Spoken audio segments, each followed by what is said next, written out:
So ఇలా ఫుల్గా neck కూడా టర్న్ చేయలేను, ఎందుకంటే ఇక్కడ పెయిన్ వస్తుంది నాకు. And that is why I'm going to this chiropractor.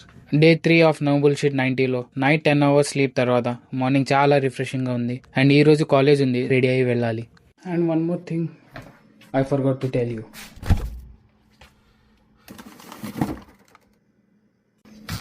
ఇది 1 or 2 a day. కాలేజ్ అయిపోయింది అండ్ మార్నింగ్ బ్రేక్ఫాస్ట్ స్కిప్ చేశా, అందుకని ఒక చికెన్ బౌల్ నేను అండ్ నా ఫ్రెండ్ ఒక చికెన్ గైరు తీసుకుంటున్నాడు. లంచ్ కి అది తీసుకొని ఇంకా కైరోప్రాక్టర్ దగ్గరికి స్టార్ట్ అయ్యి. షోల్డర్ బ్లేడ్ లో ఆల్మోస్ట్ 1 year అవుతుంది షోల్డర్ వెనకాల స్కాపులా దగ్గర పెయిన్ రావడం, సో అందుకనే ఇటు వచ్చా. I have a membership here. Okay, perfect. Give me.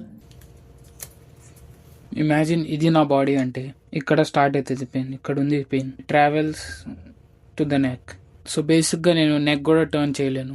ఇంతకు ముందు ఇటువైపు లెఫ్ట్ సైడ్ ఉండేది పెయిన్, బట్ ఇప్పుడు స్లీప్లో పట్టుకుందో ఏమో కానీ ఇటు వచ్చింది. But this time it is very painful. And so అందుకని నేను కైరోప్రాక్టిక్ ట్రీట్మెంట్ తీసుకుంటున్నా. అండ్ ఈ రోజు తీసుకున్న చికెన్ బౌల్ అదొక్కటే తింటా ఈ డే మొత్తంలో. సో రేపటి నుంచి కన్సిస్టెంట్గా చేయాలి.